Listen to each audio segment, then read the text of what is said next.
Are you looking for an easy trek to unwind from the stress of everyday life? Or maybe you want to take your children on their first big adventure with camping, bonfires, and unforgettable mountain views. In that case, the Baleni Pass Trek might be exactly what you're looking for.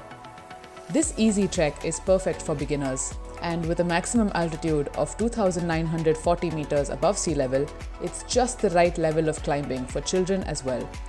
This 6-day-long adventure has 4 full days of trekking, making it the ideal week-long getaway, especially in the summer holidays. This trek starts in the quaint village of Salli and will take you through enchanting forests and meadows at the foot of the Dhauladhar range in Himachal Pradesh. You'll also get to check out the Teh glacier before climbing up to the Baleni Pass.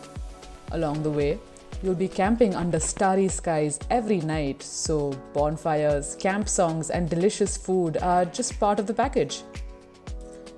So, if you're ready for your next adventure, join us in the summer as we journey through Himachal's hidden gem. To know more, log on to adventure-pulse.com.